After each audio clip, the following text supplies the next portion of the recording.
Olá, pessoal, boa noite. Hoje nós vamos trabalhar com algumas concepções teóricas de alfabetização. Num primeiro momento, nós vamos tratar sobre o paradigma dos métodos, que nós vamos abordar um pouquinho sobre os métodos tradicionais de alfabetização. E num segundo momento, nós vamos falar um pouquinho sobre a questão da psicogênese da língua escrita. Ok? Eu vou compartilhar com vocês uma apresentação em PowerPoint para ficar mais fácil vocês acompanharem a minha videoaula. Então, compartilhando a tela aqui com vocês. Só um minutinho, por favor.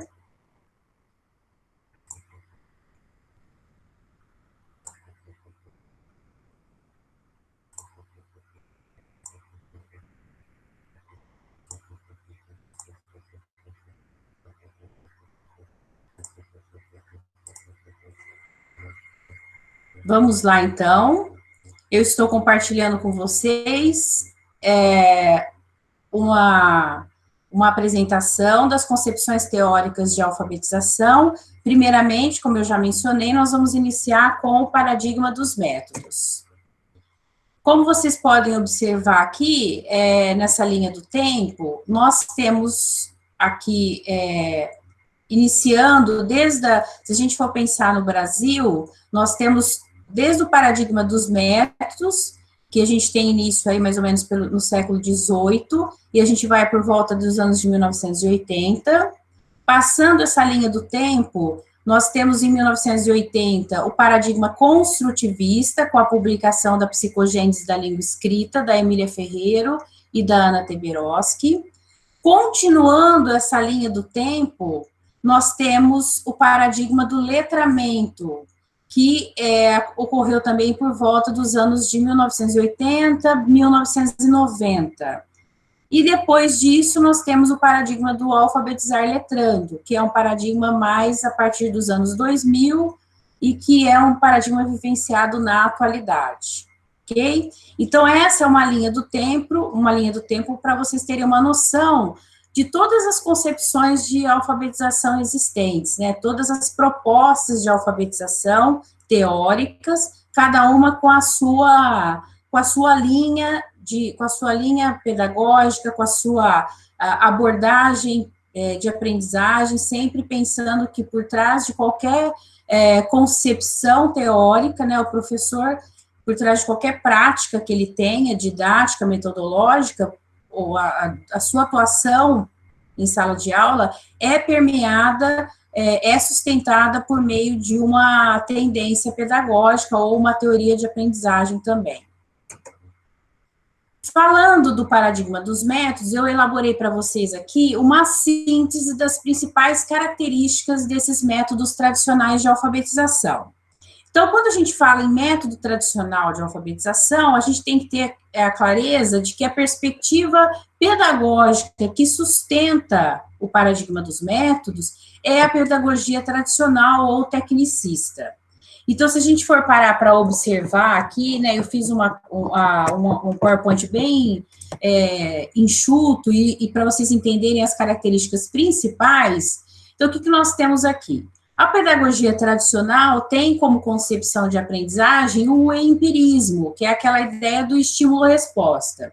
Se a gente for pensar isso dentro da alfabetização, né, vamos pensar o que está por trás dessa coisa do empirismo, né, a gente pensa, por exemplo, na abordagem, em termos de concepção de aprendizagem, a gente relembra Skinner. Qual que era a abordagem de Skinner, de Pavlov? Eles tinham, por exemplo, um experimento em que existia aquela caixa do Skinner, né? Então, cada vez que o alimento caía ali para o ratinho, acendia-se uma luz ou emitia-se um som, né? Emitia-se algo sonoro para o ratinho saber que o alimento estava caindo ali para ele, que estava disponível ali para ele. Então, o que é isso? Essa é a ideia, a concepção de aprendizagem do estímulo-resposta, em que, se a gente pensar isso na alfabetização, quando a criança, por exemplo, ela precisa repetir uma determinada família silábica, ela precisa copiar várias vezes a escrita de uma palavra, essa é a ideia do estímulo-resposta, ou seja, ela tem que repetir várias vezes, ela tem que memorizar, ela tem que memorizar famílias silábicas para conseguir entender ou para conseguir formar pequenas palavras. Então, essa é a ideia do estímulo-resposta dentro da perspectiva de aprendizagem. Se a gente for pensar em termos de concepção de alfabetização, o trabalho ele é bem pautado na ideia de que que a criança começa soletrando unidades menores. Essas unidades menores, elas vão se somando, então ela tem lá o B com A que forma ba, o ba com Lá que forma bala, então aí ela já formou uma palavra, então ela vai por sempre unidades menores, que seriam as letras, que seriam os sons, quando a gente trata do método fônico, e ao ter essa sistematização, essa repetição, a criança vai memorizando essas letras e vai memorizando essas sílabas, e ao memorizar as sílabas, ela forma palavras, de palavras ela forma frases, de frases ela começa a formar pequenos textos. Então, essa é a perspectiva do paradigma dos métodos. Certo? Se a gente for pensar em método, a gente está falando de o que é o método? O método é um procedimento pré-estabelecido para a gente atingir algum fim, né, algum objetivo. Então, quando a gente fala de método, a gente está muito vinculado ao como se ensina, ou seja, quais são os procedimentos necessários para a gente conseguir ensinar uma criança ou para a criança ser alfabetizada, certo? Então, a gente fala também que essa abordagem que a gente vai acrescentando, somando letras, formando sílabas, sílabas formando palavras, palavras formando pequenas frases, a gente chama isso de abordagem aditiva, certo? Espero que vocês estejam entendendo. Qualquer dúvida, depois vocês podem me enviar. A respeito da concepção de língua, a gente tem aí algo que é externo, né? A gente fala que é um código a ser decifrado, algo que é externo ao texto. Na concepção de linguagem, principalmente quando a gente fala do paradigma dos métodos, a gente utiliza muito escritas artificiais, que a gente chama de pseudotextos. Esses pseudotextos, na verdade, são agregados de frases. Esses agregados de frases são apresentados nas cartilhas que a gente costumava utilizar nos métodos tradicionais de alfabetização. Então, a gente via, por exemplo, junto a uma determinada família silábica, vinha sempre ali duas frases para poder dizer que ali havia um texto vinculado àquelas famílias silábicas. Esses textos é o que nós chamamos de pseudotextos. O que a gente pode falar desses pseudotextos? Primeiro que eles eram agregados de frases, isso a gente não pode falar que é um texto real. Então, para a gente considerar que um texto realmente é significativo para a criança, ele tem que cumprir uma função social, né? E esses pseudotextos, eles são totalmente distantes, eles não cumprem nenhuma função social e nem a criança encontra esse texto circulando socialmente. Uma outra questão também importante é a característica do próprio alfabetizando. Esse alfabetizando, ele é considerado uma tábula rasa, né? Aquele que a gente fala que é uma folha em branco, ou seja, alguém que não tem conhecimento algum sobre a escrita. É possível a gente dizer que uma criança, em pleno século XXI, não tem conhecimento sobre a escrita? Isso não é possível, né? A criança já entra na educação infantil, nas salas de alfabetização, lá no fundamental, com muitos conhecimentos a respeito do sistema de escrita. Porque essa criança, ela está imersa numa cultura escrita. E isso faz com que a gente entenda que essa criança tem vários conhecimentos prévios a respeito da escrita. Ela já viu várias coisas escritas, ela muitas vezes conhece algumas letras, e isso faz com que a gente tenha total clareza de que ela já ela já está imersa numa cultura escrita, e ela já apresenta clareza sobre as funções da escrita, sobre para que serve a escrita, em que momentos da vida dela ela vê as pessoas fazendo uso da escrita. Então, isso é algo muito claro para ela. A criança já vive nessa imersão aí da própria cultura escrita. Então, essa é a característica no caso do alfabetizando, né, da criança nessa perspectiva do paradigma dos métodos. Aqui eu pus para vocês, por exemplo, uma imagem que a gente encontra numa cartilha bastante conhecida, que é a cartilha Caminho Suave, que foi utilizada no Brasil durante quase todo o século XX, né? Então, por muito tempo ela foi utilizada, inclusive no estado de São Paulo, com maior aderência, né?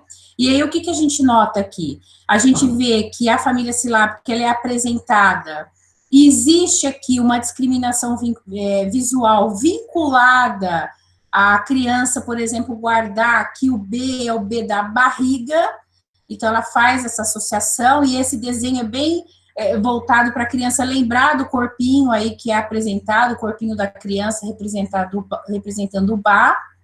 Como a gente pode notar, existe aqui uma frase, aqui nós temos, então, as famílias todas apresentadas, então são as unidades maiores que formam palavras e depois que formam pequenas frases. E essas pequenas frases formam os pequenos textos. Então, a pequena frase é: eu vejo a barriga do bebê, e o pequeno texto é: o bebê baba e o bobo baba. É até meio que um trava-língua, né?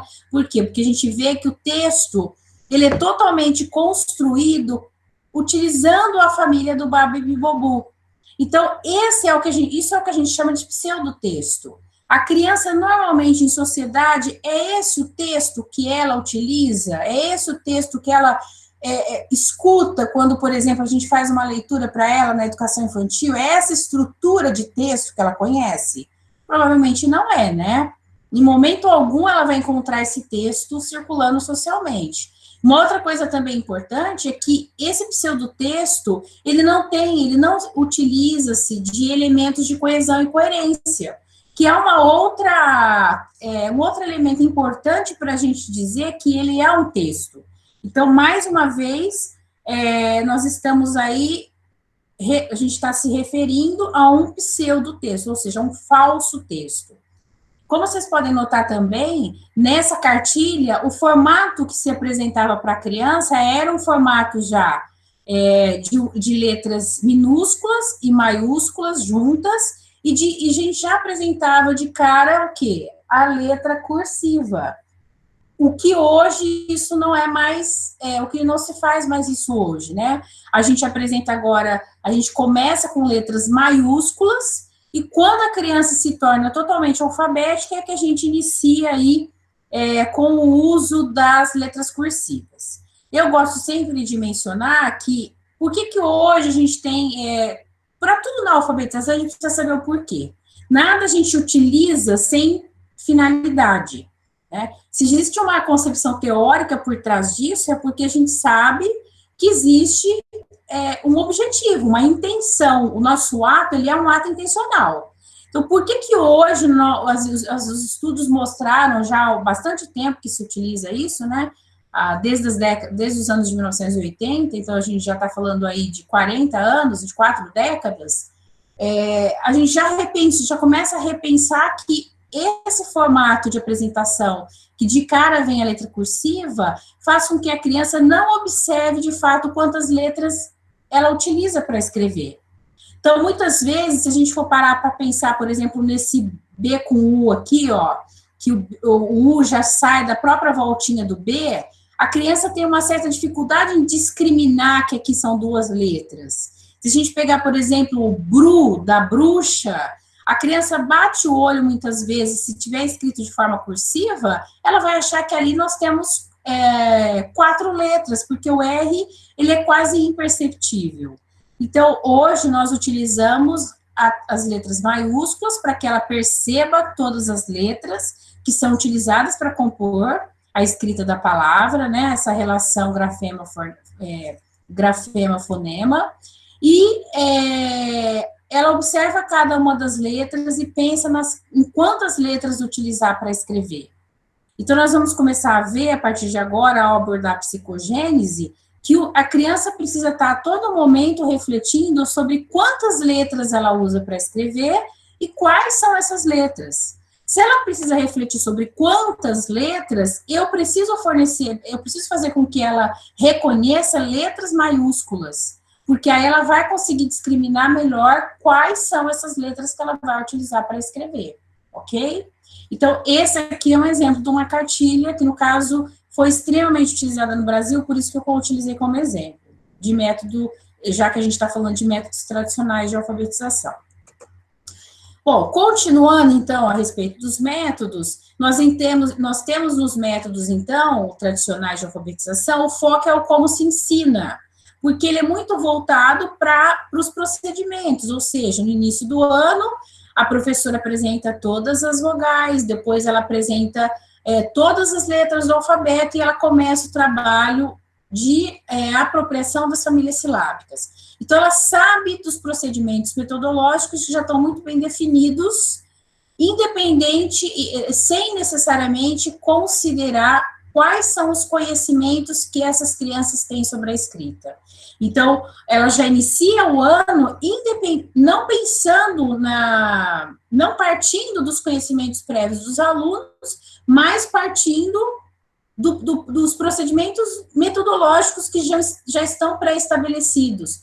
Ela já sabe passo a passo o que ela vai fazer. Então, ela começa, como eu falei para vocês, ela começa apresentando vogais, depois ela começa soletrando as letras do alfabeto, aí ela começa reproduzindo todas essas letras, e aí começa toda a família silábica sendo apresentada. Baba e Bobu, Cá, Cocu, Dada de Dodu, e aí as famílias vão sendo apresentadas de acordo com a ordem em que o alfabeto nos é apresentado. A gente pode também, se a gente for caracterizar, ver que o professor é aquele que detém o saber, que isso é próprio da pedagogia tradicional, se vocês já devem ter estudado em algum momento a pedagogia tradicional e viram que essa é uma característica do professor. E o modelo de ensino é um modelo de ensino que mecânico, e é aquela ideia de progressão linear, ou seja, as crianças começam a aprender de unidades menores, como eu falei para vocês, que no caso são as letras, depois ela vai progredindo do simples para o complexo, né? Ela vai, dessas letras ela forma sílaba, das sílabas ela forma palavras, dessas palavras pequenas frases, e das frases ela forma pequenos textos. Então, existe aí o modelo de ensino, ele é extremamente mecânico, ele é extremamente linear, e ele é extremamente fragmentado e descontextualizado, certo? Priorizando sempre o processo de decodificação.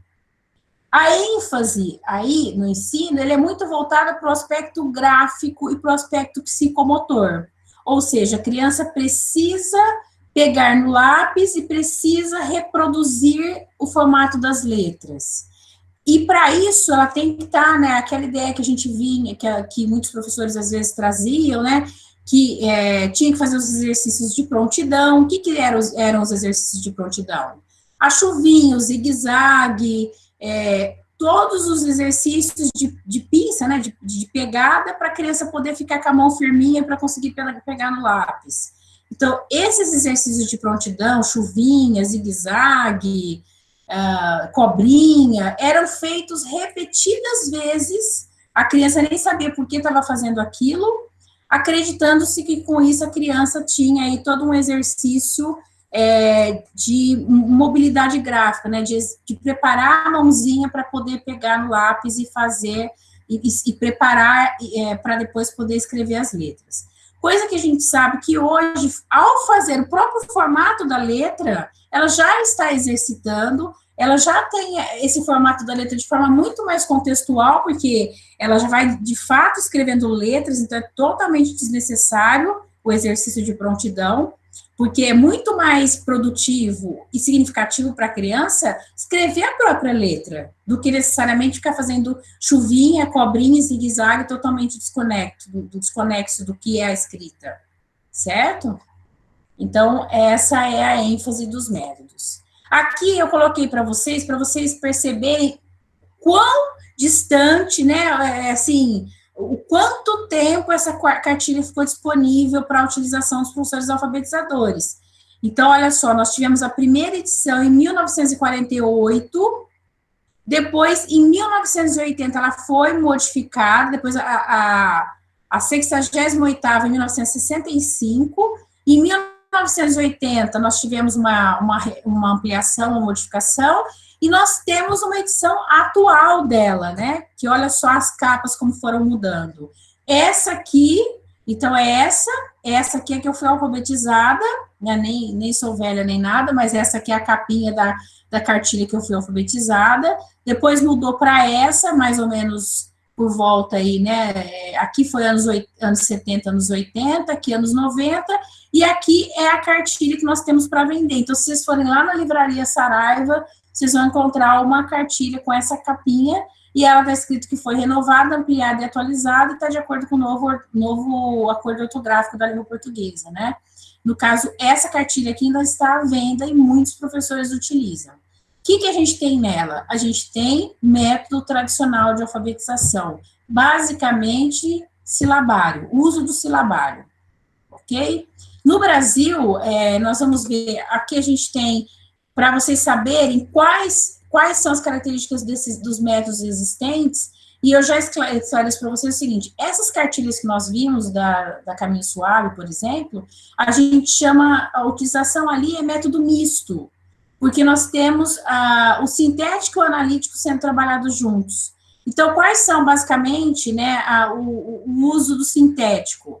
A gente tem primeiro a soletração, depois a apresentação silabário e o método fônico. Então, nós temos ênfase nessas três abordagens aqui do método sintético, a soletração, o silabário e o método fônico. Todos eles são vinculados a uma unidade menor, porque o método sintético, ele tem essa ideia de partir de uma unidade menor para uma unidade maior. Soletração, no caso de letras, silabário, no caso, sílabas, e o fônico, que é voltado para os sons, né, para a criança perceber os sons. Sons de quê? Das letras. Aí a gente tem nos analíticos, que também são chamados globais, que a gente tem aí o trabalho com a palavração, com a frase e com a historieta ou método do conto, tá?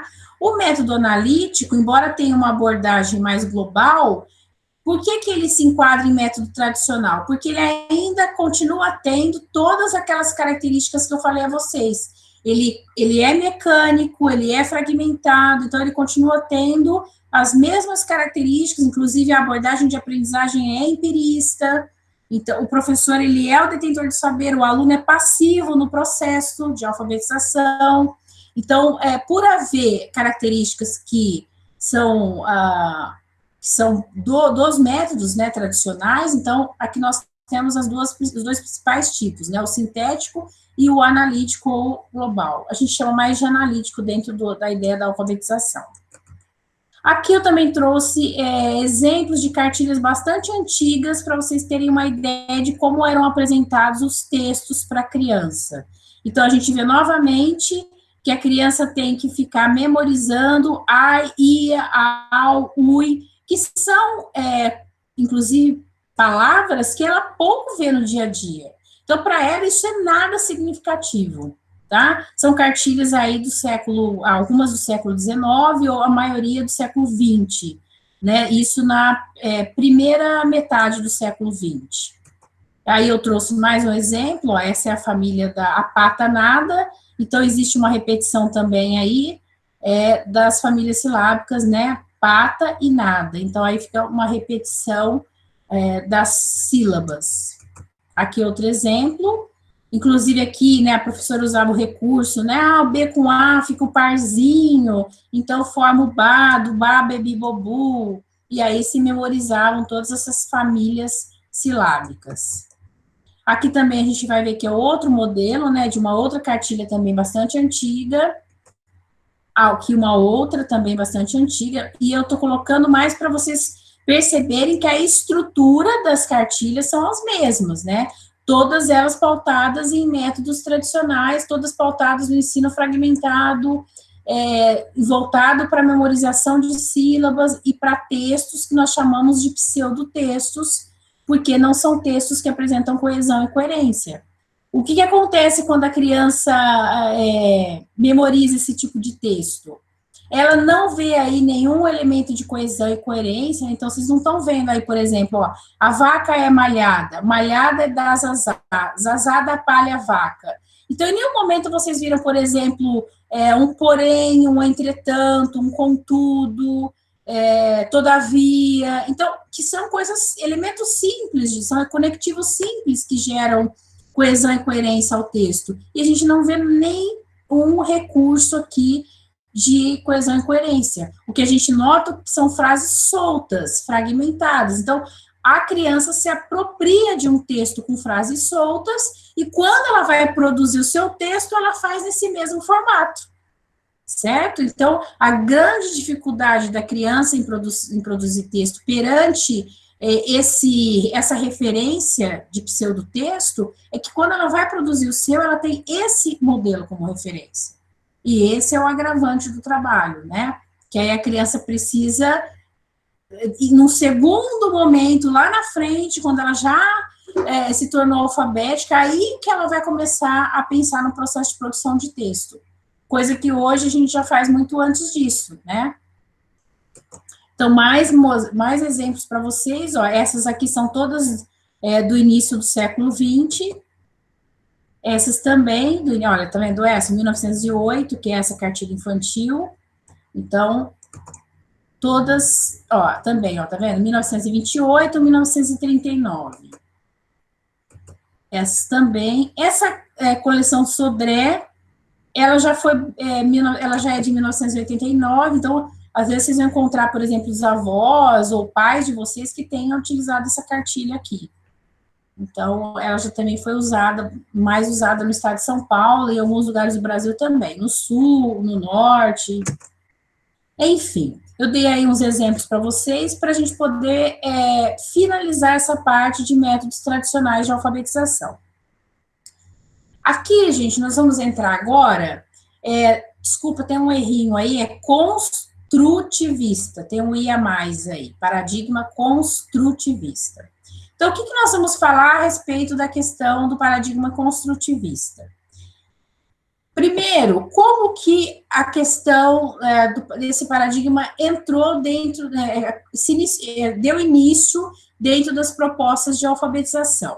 Primeiro, que na educação, né, quando um novo paradigma surge, é porque ele está imbuído de novas pesquisas, ele está imbuído de um esforço acadêmico de vários pesquisadores para pensar uma outra possibilidade de fazer aquele trabalho pedagógico.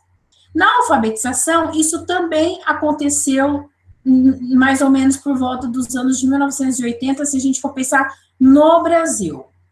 E como aconteceu isso? Duas teóricas estudiosas, né, uma chamada Emília Ferreira e a outra Ana Teberoski, iniciaram uma pesquisa por volta dos anos aí de 1972, 73, 74, 75, ou seja, há um bom tempo, né? Iniciaram uma pesquisa em função do alto índice de evasão e de repetência que acontecia na América Latina. Então, elas queriam entender o porquê existiam esses altos índices, né? Tanto de evasão quanto de repetência nas etapas de alfabetização. E aí elas iniciaram uma investigação e ao iniciar essa investigação, elas se dedicaram um pouco mais, ou elas começaram o trabalho tentando entender como a criança aprende a ler e escrever. Então, esse foi o ponto-chave das duas pesquisadoras. Elas começaram o trabalho pesquisando sobre como a criança aprende a escrever. E aí, o que elas observaram? Que a criança apresenta um percurso, ela constrói, ela caminha, né? Ela tem aí todo um percurso de construção até ela se tornar uma criança alfabética. Durante esse percurso que ela vai né, esse percurso que ela vai construindo até se tornar alfabética, ela vai tendo construindo algumas hipóteses sobre a escrita, algumas ideias sobre o que é escrever.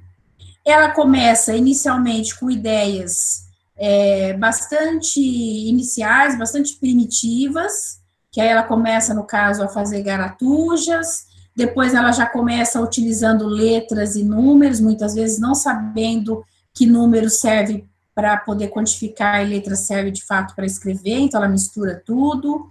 Depois ela vai começando a adquirir algumas habilidades um pouco mais elaboradas, aí ela já começa a utilizar uma letra para escrever cada sílaba, achando que cada vez que abre a boca ela tem que colocar uma letra, e aí ela já começa a perceber que nas sílabas, às vezes, quando ela abre a boca, às vezes ela olha para o papel, ela não usou só uma letra para compor aquela sílaba, ela usou mais de uma, e aí ela já avança um pouco mais, até ela se tornar alfabética.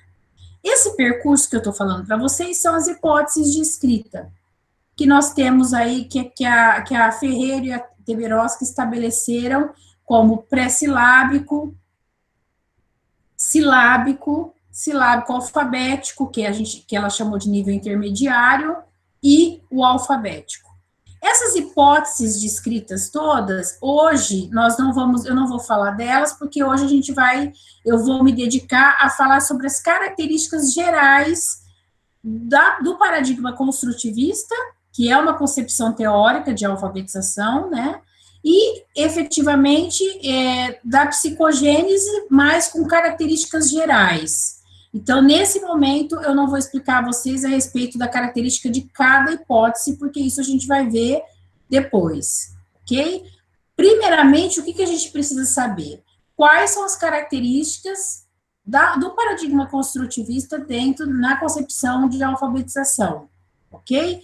Se a gente falar isso, para mim, a gente olhar um pouquinho, né, a questão histórica, nós estamos agora, numa linha do tempo, nós estamos no ano de 1980, nos anos de 1980, certo? E depois a gente vai caminhar até chegar aos dias atuais.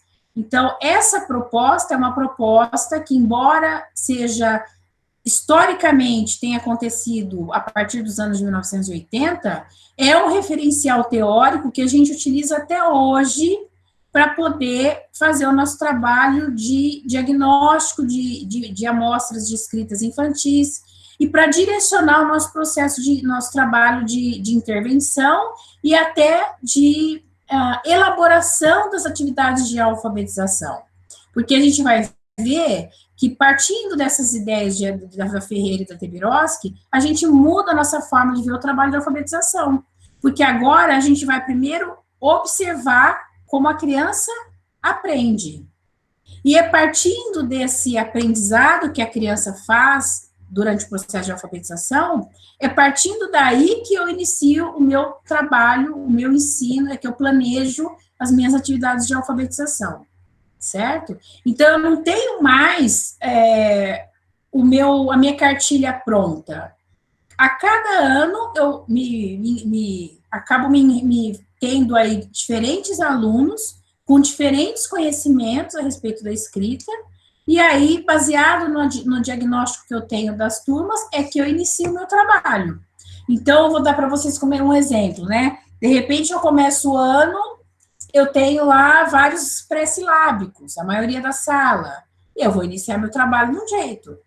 No ano seguinte, eu comecei meu trabalho com a maioria das crianças alfabéticas. Aí eu começo o meu trabalho de outro jeito. Então, o meu trabalho agora, ele se inicia a partir do quê? Do meu diagnóstico. Eu vou diagnosticar quais são as hipóteses de escrita que minhas crianças têm, e partindo disso daí é que eu vou planejar as minhas atividades e o meu trabalho de intervenção como professor, certo? Então, agora a gente vai ficar mais pautado nessas características, e num segundo momento nós vamos ver aí a respeito da característica das hipóteses, certo? Então, continuando, qual é a base teórica que vai sustentar a ideia da psicogênese da língua escrita? É o cognitivismo ou construtivismo, que é uma abordagem, que é uma teoria da aprendizagem, ok? O foco é voltado no como a criança aprende. Então, o foco a gente pode dizer que está imbuído de duas perspectivas. O nosso foco está na criança e, mais ainda, em como a criança aprende a ler e escrever. Esse é o nosso foco. Qual que era o foco anterior dos métodos tradicionais? No como se ensina, ou seja, no procedimento em si. Agora não, agora a gente está focado mais em como a criança aprende a ler e escrever. Qual é o percurso que ela constrói? E quando eu, professor, tenho conhecimento desse percurso, eu consigo olhar para a minha criança e perceber o que ela está pensando naquele momento. E se eu sei o que ela está pensando, eu consigo fazer o quê? Uma intervenção pedagógica mais assertiva, mais adequada. Uma intervenção que faça com que a criança, de fato, reflita sobre a escrita ou reflita sobre o que ela ainda não entendeu sobre a escrita e precisa compreender para conseguir se tornar alfabética. No caso do alfabetizando, nesse processo, ele é extremamente o quê? Ativo, ele é um protagonista.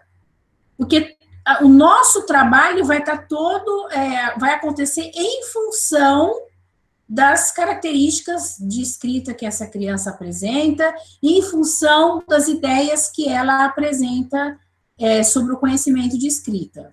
O professor, nesse processo, ele é o quê? Ele é um facilitador, ele é alguém que vai problematizar algumas situações para que a criança possa pensar sobre a escrita.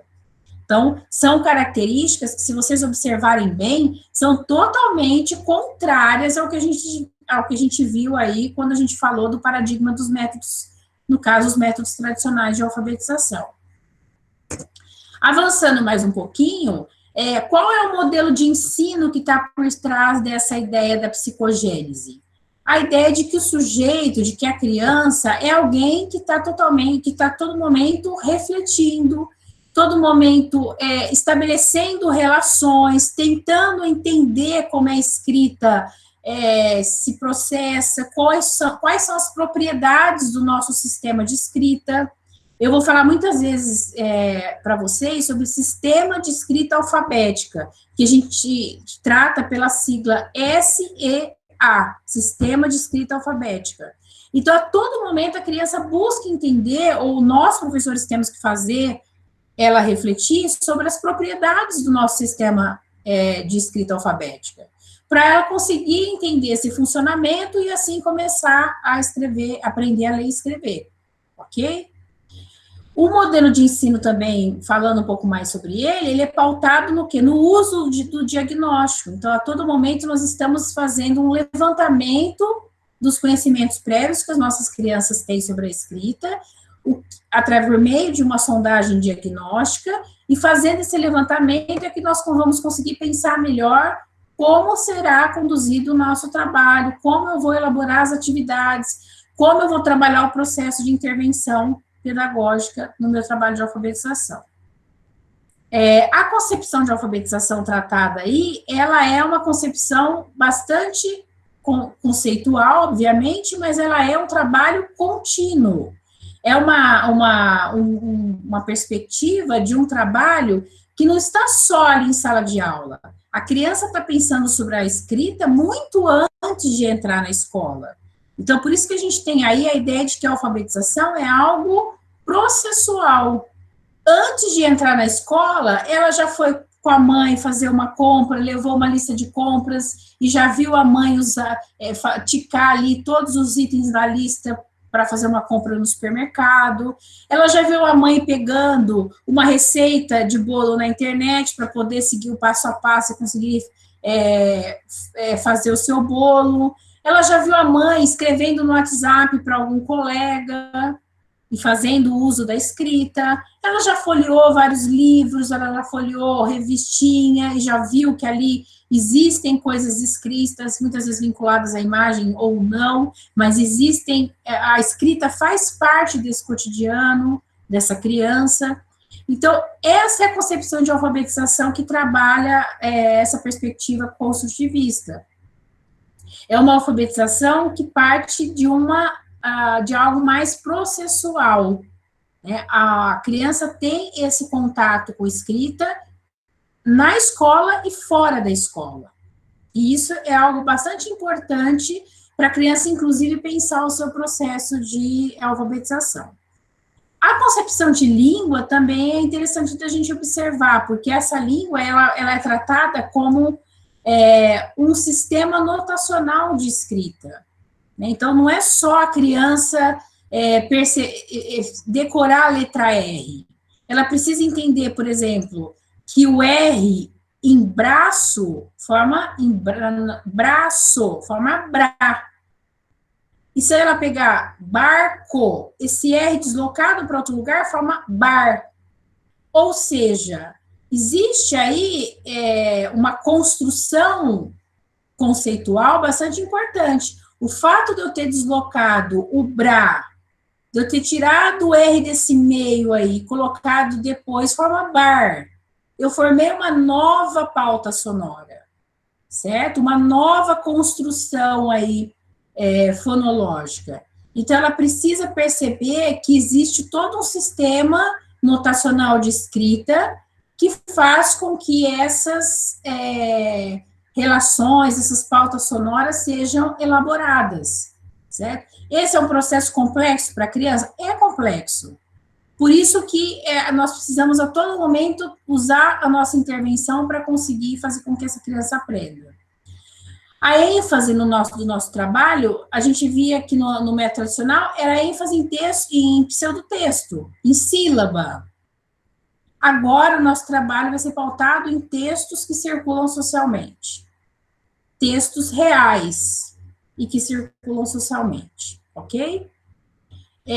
O nosso aprendizado do sistema de escrita, qual é a característica, né? Ele é resultado de um processo ativo de aprendizagem, ou seja, a criança precisa estar a todo momento construindo e reconstruindo hipóteses, ou seja, às vezes aquilo que ela pensava, o professor às vezes faz uma intervenção e isso gera para ela um grande conflito cognitivo, ela vai precisar repensar o que ela imaginava sobre a escrita para conseguir avançar. Então, o aprendizado é essa ideia de construir hipótese, mas ela vai construindo e reconstruindo. E aí ela vai reelaborando essas ideias para conseguir avançar no processo de aprendizagem. Eu coloquei para vocês um texto falando a respeito de alguns equívocos da má interpretação da psicogênese. E por que eu coloquei esse texto já para a gente abordar agora, né? Logo de cara, assim, no início do entendimento, que nós estamos iniciando uma compreensão sobre o que fala a psicogênese da língua escrita. Nós ainda vamos falar muito mais sobre isso, inclusive nós vamos conhecer as hipóteses de escrita, ver as escritas infantis para poder conseguir analisar quais as características de cada hipótese. Então, isso não vai se esgotar agora, obviamente, a gente vai falar muito. Eu estou fazendo agora as características gerais, para vocês terem uma ideia do que se trata a psicogênese. E já vou aproveitar para poder falar a respeito de alguns equívocos. Por quê? Quando a psicogênese chegou ao Brasil, em 1985, mais ou menos, porque a publicação da psicogênese no Brasil foi mais ou menos a primeira edição do livro da psicogênese foi em 1985. Então, a gente tem um livro publicado no Brasil, da Emília Ferreira e da Ana Teberoski, foi traduzido, né, para o português, originalmente ele foi escrito em espanhol, que trata aí, que mostra para a gente toda essa pesquisa que elas fizeram para entender esse percurso que a criança constrói até se tornar alfabética. E nós, no Brasil, de cara, né, o MEC, nós estávamos vivendo, assim, uma dificuldade enorme, como eu falei para vocês, altos índices de repetência, de evasão, muita dificuldade na etapa de alfabetização. Então, o Ministério da Educação, de cara, já colocou os professores para eles terem informação para conhecer a psicogênese. E esse trabalho foi, assim, não vou dizer que foi mal feito, mas as pessoas começaram a criar ideias que são extremamente equivocadas. E é por isso que eu gosto de falar sobre esses equívocos logo de cara. Porque se vocês já ouviram, por exemplo, algum professor ou alguém que tem resquício a respeito do construtivismo, vocês já vão entendendo na alfabetização como que a psicogênese se deu e quais foram os equívocos para vocês entenderem que as coisas que não são verdadeiras e que muitos professores às vezes falam e que teoricamente falando isso não é real, e que isso não é sustentado teoricamente. Então eu já vou apresentar esses 10 equívocos e vou explicar rapidamente para vocês sobre eles, porque é importante que vocês conheçam as contribuições da psicogênese, como eu falei para vocês, mudou toda a forma de pensar a alfabetização.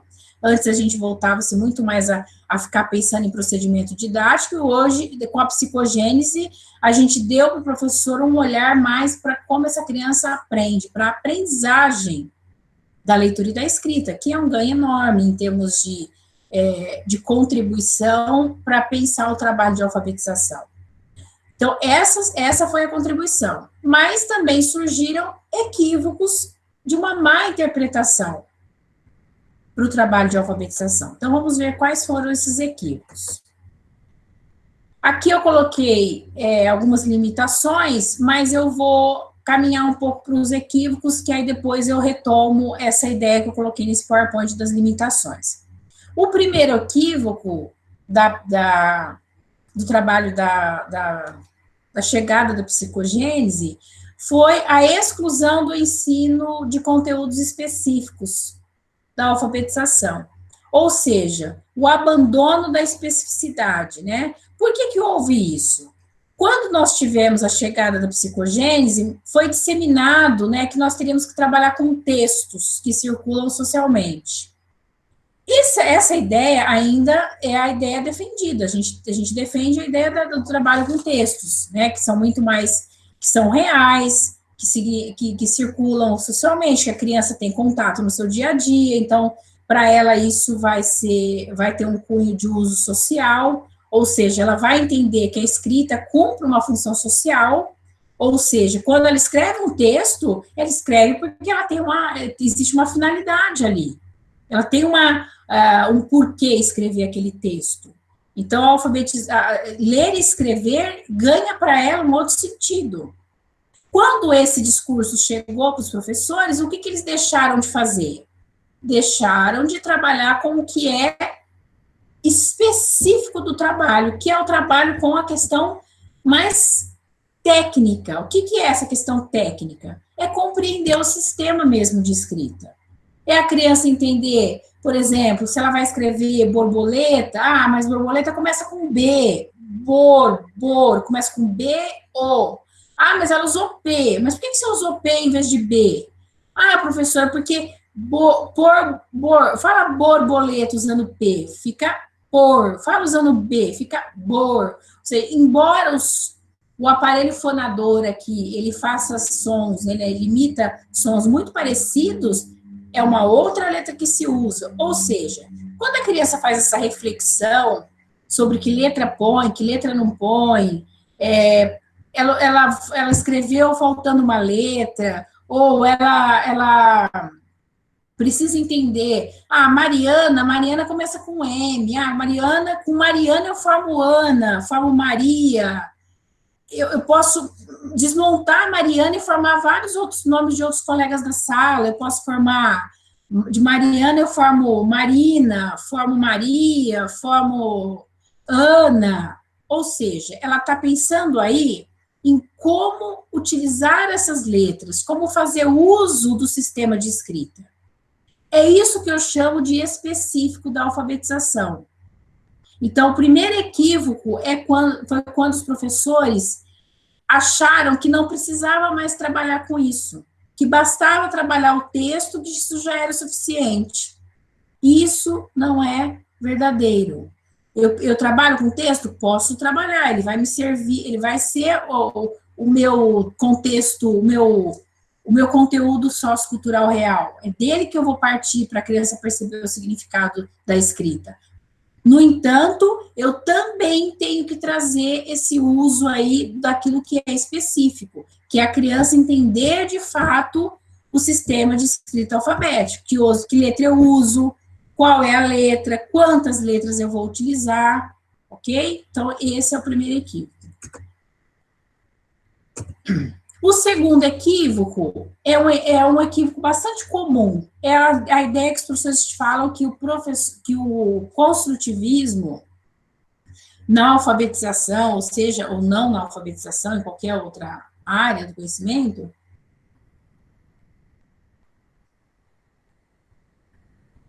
eles são métodos. Então, às vezes o professor fala assim para o outro, que método você usa de alfabetização? Eu uso o método construtivista. Totalmente errado. Jamais eu posso dizer método construtivista, porque não existe. A gente está falando que a psicogênese, ela não é uma teoria de aprendizagem? A psicogênese não está sustentada, teoricamente, no construtivismo? Quem que é o defensor do construtivismo? Não é o Jean Piaget? O Jean Piaget, ele fez uma teoria de aprendizagem. Ele se pautou em como a criança aprende. E isso também foi feito por quem? Ou melhor, mais por quem dentro da alfabetização só, né? Se a gente pensar a alfabetização. Quem pensou em como a criança aprende inicialmente? A Emília Ferreira e a Ana Teberoski, que foram... a Emília Ferreira foi orientanda de doutorado do Jean Piaget, certo? Então, ela bebeu de todo o conhecimento das ideias construtivistas de Piaget. Então, a psicogênese da língua escrita ou o construtivismo na alfabetização, ele não é método, ele é uma concepção de aprendizagem, tá? Isso, tenham clareza disso, certo? Eu acho que os professores ficaram achando que era mais um método para transformar o seu trabalho de alfabetização e acabaram achando que era método e fixaram nessa ideia de método aí, e isso é uma interpretação extremamente equivocada. Esse é o segundo equívoco, tá? Psicogênese ou construtivismo na alfabetização não são métodos, são concepções de aprendizagem. Terceiro equívoco. O terceiro equívoco, ele está vinculado com o que é alfabetização e o que é letramento. Esse terceiro equívoco, ele é importante porque os professores, se eles não souberem o que é alfabetização e o que é letramento, isso dificulta até o entendimento do seu trabalho, repercute até no seu trabalho. Porque o que a gente defende hoje? Que o professor alfabetize letrando, né? Eu pus bem vermelho ali embaixo, prioriza-se o alfabetizar letrando, ou seja, prioriza-se as duas coisas. Prioriza-se que o professor trabalhe com o que é específico do aprender a ler e escrever. O que é o específico do aprender a ler e escrever? É o entendimento do sistema de escrita alfabética. A criança precisa saber que letras ela vai usar para escrever, vamos voltar aí na Mariana, que começa com M, depois tem o A, depois acaba com o A também, ou seja, ela precisa refletir sobre o sistema de escrita. Isso está vinculado ao conceito do que é alfabetização, reflexão sobre o sistema de escrita alfabética, conhecer o sistema de escrita alfabética, compreender as propriedades, o funcionamento do sistema de escrita alfabética. Isso está vinculado com o conceito de alfabetização. O que é o letramento? O letramento é o uso social que se faz da leitura e da escrita. É a criança entender que todas as práticas sociais no cotidiano dela são mediadas por leitura e escrita. Ou seja, ela vai entender, por exemplo, ela vai ter um convite, uma festa junina na escola. Ela vai elaborar o convite da festa na sala com o professor, com a professora. O que ela vai compreender? Ela vai entender que a elaboração daquele convite para a festa junina, aquela escrita, ela tem uma função, convidar os pais para ir até a escola, porque vai ter a festa junina. Então, a criança está escrevendo, está fazendo uso da escrita para cumprir uma função social. Ou seja, para chamar os pais para a festinha que vai acontecer na escola. certo?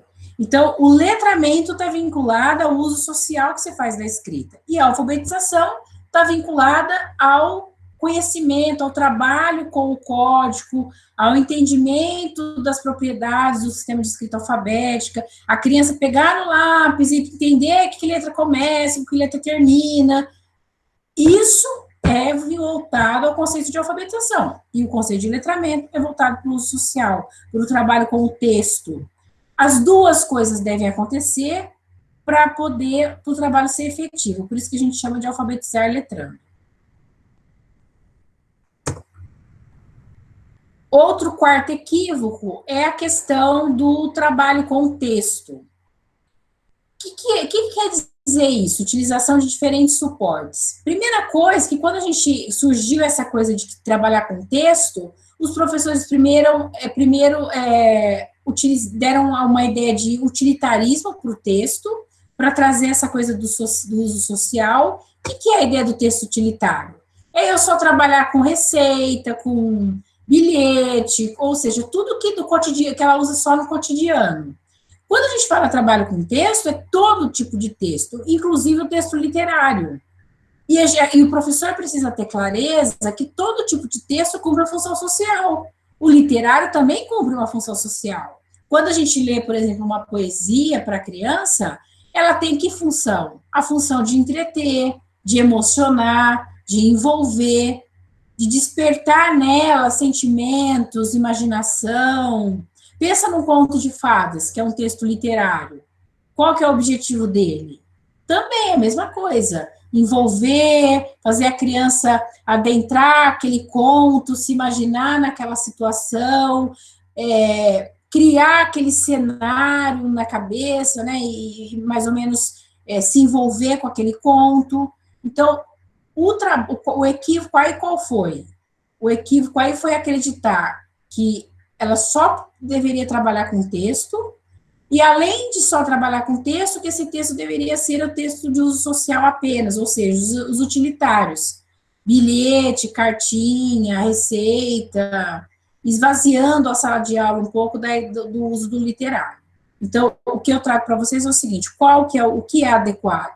Qualquer tipo de texto, que trabalhe todo tipo de texto, não só os textos reais, de uso social, do cotidiano da criança, mas a infinidade de todos os tipos e suportes de texto. O quinto equívoco é um equívoco também interessante, que muitos começaram a utilizar e que é um grande equívoco, assim, um grande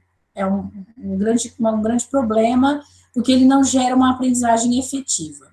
Uma coisa que é importante eu ressaltar, quando eu falo em equívocos, por que vocês têm que conhecer? Porque se é um equívoco, é algo que não é interessante de se utilizar. Porque foi uma má interpretação. Não foi aquilo que, de fato, a psicogênese colocou, a priori, o objetivo dela não foi esse. Mas que houve uma interpretação equivocada.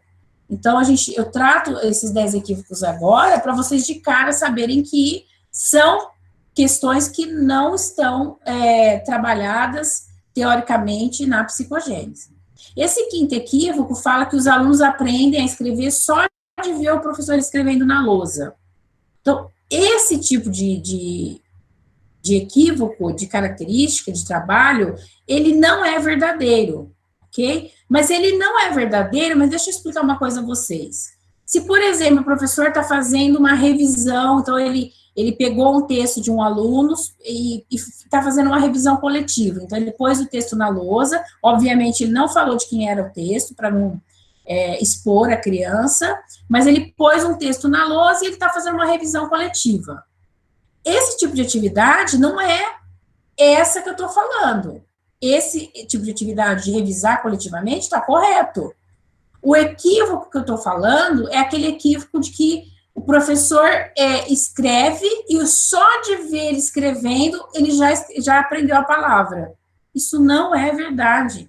Porque para a criança se apropriar, ela tem que fazer um processo de reflexão. E é um processo que não é assim, um estalo. É um processo que é mais árido, né? Envolve vários momentos até ela conseguir entender como funciona o sistema de escrita. Então, só de ver o professor escrevendo da lousa, não é só de ver ele escrevendo que ela vai conseguir aprender a ler e escrever. Então, esse é um equívoco também importante. Sexto equívoco, a criança aprende sozinha. Esse, gente, é um, assim, dos que eu mais ouvi na minha vida, né? Ah, ela aprende sozinha. Deixa ela lá que ela vai construir o conhecimento, então ela tem que escrever no tempo dela. Deixa ela, sozinha ela vai aprender. Isso não existe. A alfabetização exige intervenção do professor. Se não houver intervenção, essa criança demora muito para avançar e para entender o sistema de escrita alfabética. Correto? Então, ela não aprende sozinha. A criança só vai aprender de fato, de forma efetiva, se houver a sua intervenção. Se você for até a carteira dela, perguntar, olha, por que você usou essa letra? Observa, olha, começa, olha, você escreveu navio, mas como começa navio? Que letra a gente usa para começar a escrever navio? Então, a sua reflexão junto ali com ela, perguntando, faz com que ela pare para pensar sobre o sistema de escrita, reflita junto e você vai instigando para ela conseguir avançar. Ela não aprende sozinha. A sala de alfabetização, ela é uma sala em que você tem que... Você nunca senta. Você, a todo momento, tem que estar passeando pela sala e intervindo. Olhando que jeito que a criança escreveu, qual que é a dificuldade dela, o que você vai precisar fazer para que ela consiga entender que não começa com aquela letra, que pergunta que você vai fazer para ela entender isso. Então, a todo momento, você vai estar ali fazendo o seu trabalho de intervenção. Ela não aprende sozinha, esse é um equívoco, um dos maiores equívocos. O sétimo está vinculado ao equívoco anterior, que é a ideia de que o sujeito, a criança, constrói conhecimento e que o professor não pode intervir. Então, esse é o maior também, atrelado ao anterior, de que ela aprende sozinha, a ideia de que a criança constrói conhecimento, né? Porque o que os professores, de forma bastante simplista, acreditavam? A teoria construtivista constrói conhecimento. Mas o fato da criança... Essa ideia de construção é uma ideia, assim, é uma ideia conceitual, assim, acho bastante complexa, na verdade, né? Então, essa construção, se a gente falar da alfabetização, todo esse percurso que ela vai, essas hipóteses que ela vai construindo até se tornar alfabética. Então, esse percurso, ele precisa, para essa criança avançar nesse percurso, precisa ter você ali, professor. Precisa ter, a todo momento, o professor intervindo para que ela consiga, de fato, caminhar. Então, se você vê a criança lá na sala, isolada, deixa ali sozinha, isso não vai fazer com que ela aprenda. Então, o professor precisa fazer um trabalho de intervenção. Vocês vão me ouvir falar, né, agora, a partir de agora, muito sobre essa ideia de intervenção pedagógica, sobre como fazer a criança fazer esse trabalho de reflexão sobre o sistema de escrita. Então, essa é uma prática pedagógica muito importante para o professor alfabetizador. Sem ela, a criança avança a duras penas, avança com muita dificuldade. O oitavo equívoco é pedir aos alunos que escrevam da forma como sabem. Deixa eu explicar uma coisa para vocês. Quando nós fazemos sondagem, que a gente quer fazer o diagnóstico, eu vou dizer para os alunos, ó, você vai escrever do jeito que você souber. Eu estou dizendo isso porque eu quero fazer o quê? Eu quero fazer o diagnóstico, eu quero saber que conhecimentos de escrita ele tem, então ele tem que escrever do jeito que ele imaginar que é. Essa atividade é uma atividade de sondagem. No dia a dia, eu posso ficar só falando para ele escrever do jeito que ele imagina? Não, gente. No dia a dia, eu preciso fazer com que ele reflita sobre o sistema de escrita. Então, embora ele escreva lá borboleta com P, eu preciso chegar na carteira dele me debruçar sobre ele e falar, olha, vê com que letrinha começa a borboleta. Que letra você usou? Que letra você acha que deveria estar aqui? Olha o som da letra. Eu falo que a sala de alfabetização é uma sala barulhenta. Por quê? Porque a criança precisa escrever e precisa repetir o que ela está escrevendo, precisa falar junto. Por quê? Porque esse fonema, o que é o fonema? O som precisa estar fazendo relação com esse grafema que está no papel. O que é o grafema? É a letra. Então, a sala de alfabetização tem que ser essa sala em que todas as crianças ficam o quê? B, B, B, B, bor, bor, bor. Ela precisa ficar pensando que som que ela usa para formar esse... Que letra ela usa para formar esse som de bor? Que letras ela usa para compor essa pauta sonora bor? Correto? Então, pedir para que ela escreva do jeito que ela entende é só para o momento da sondagem. Para os outros momentos, ela vai ter que fazer o quê? Ela vai ter que ter um momento de refletir sobre o jeito que ela escreveu. Então, não é só deixar ela escrever sobre o jeito que ela imagina que é, fechou o caderno, acabou e pronto, final. Não. Ela escreveu, mas você vai chegar lá e vai fazer ela pensar sobre. Pode ser que naquele momento ela consiga escrever uma escrita perfeita, uma escrita alfabética? Óbvio que não. Se ela ainda está fazendo garatuja, como é que você vai chegar a fazer ela escrever uma escrita alfabética logo de cara? Mas é aí que está o teu trabalho de fazer ela avançar nesse percurso. É aí que mora o conceito, a ideia da intervenção pedagógica, que nós vamos tratar mais para frente um pouco sobre como fazer isso. E é algo bastante importante. Nono equívoco, né, o penúltimo equívoco, o professor não pode corrigir o aluno. É um enorme equívoco isso. E de onde vem esse equívoco? Quando a gente tinha o método tradicional de alfabetização, o que o professor fazia? O aluno escrevia o texto, o professor levava para casa, canetava de caneta vermelha, né, punha lá caneta vermelha no texto inteiro, apontando os erros. A criança recebia de volta com a nota e nem sabia onde errou, por que errou e como fazer para escrever certo. Não é verdade? Então, essa é uma perspectiva da forma tradicional de correção. Isso foi, quando surgiu a ideia da psicogênese, então, veio essa coisa de que a hipótese de escrita dela é essa, eu não vou corrigir. No ritmo dela, ela vai conseguir pensar de outra forma. Isso é um grande equívoco, porque se a gente for pensar que sozinha a criança vai conseguir pensar de outra forma, isso não é verdadeiro. A criança só vai conseguir pensar de outra forma e avançar nesse percurso se eu fizer intervenção como professor. E o fato de eu corrigir e não mostrar para ela o porquê que ela escreveu diferente do que deveria, o que ela precisa refletir para chegar naquela escrita correta, isso faz com que ela avance muito pouco. Então, a questão não é que eu não existe isso, não pode corrigir.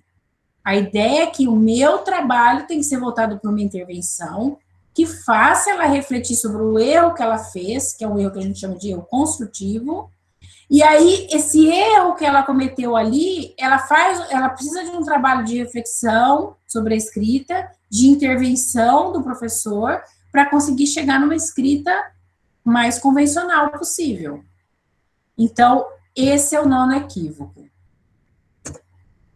E para finalizar, que eu acho que é o equívoco, assim, que eu não consigo entender, mas ele existe, sempre existiu, desde a psicogênese é um dos equívocos que a gente mais vê acontecendo pelos professores, né, nas salas de aula, é o preconceito contra a sílaba. Por que, de onde vem isso? Como se falou muito que não era para usar o silabário, os professores, assim, meio que aboliram, né, não se pode falar mais a palavra sílaba. Ou, não se pode mais falar, isso é uma sílaba. Gente, não tem problema nenhum. Se a criança vai escrever Marina, ela precisa entender que a primeira sílaba é o quê? É ma. Qual que é o problema da sílaba? É aquela apresentação do tradicional. Decora, ba, baby, bobu. Ca, cocu. O C e o si aí já era, né? Da, de, dodu. Fa, fe, fi, fofu. Então, decora-se uma sílaba que não está em lugar nenhum. Não existe para ela significado, aquele emaranhado de consoante e vogal junta. Agora, se eu trago isso, o nome próprio dela é Marina. Ela vai começar o seu trabalho na pré-escola escrevendo o nome próprio. E ela vai escrever Marina, e eu pergunto para ela, com que sílaba começa? Ou com que letra começa, se eu quiser mencionar a letra? Não tem problema nenhum em eu mostrar que é M-A, porque ela está vendo Marina, ela está vendo Ma, que é uma sílaba, Ri, que é outra sílaba, e Na, que é outra sílaba. Eu estou falando para ela a família silábica, apresentando na ordem do alfabeto, como era a apresentação de famílias? Não, não estou. Eu estou tratando de sílaba dentro do próprio nome dela, que é o nome próprio. Que o nome próprio, no caso, é o primeiro recurso que a gente tem na alfabetização, é o nome próprio, é por onde a gente começa o trabalho de alfabetização. Então, o preconceito contra a sílaba é o nosso último equívoco, certo? E é um equívoco extremamente complicado quando o professor resolve não falar de sílaba ou não enfatizar que a cada pauta, cada vez que a criança abre a boca, é uma sílaba que ela elabora. É uma pauta sonora, se a gente pensar em som, que ela elabora. Então, esse preconceito ele tem que ser abolido, certo? O que não pode acontecer? Família silábica não é o adequado, porque a gente vê que é solto, fragmentado, é uma linearidade que não tem significado para ela decora, né? Como eu falei para vocês, eu não sei se eu mencionei em algum momento, mas se ela se chama Zuleika, ela vai falar dos Ases e Zozu no final do ano, a família dos Ases e Zozu, né? Então, quer dizer, o próprio nome dela, ele vai ser pensado só no fim do ano, porque a família dos Ases e Zozu vai ser apresentada só no final do ano letivo. Então, é esse tipo de sílaba que é o grande problema, tá? Então, não é porque a gente vai abolir a família silábica que a gente não pode mais falar de sílaba na alfabetização. Esse é o nosso 10º equívoco, ok? Então, eu espero que vocês tenham entendido. E eu estou finalizando a apresentação por aqui.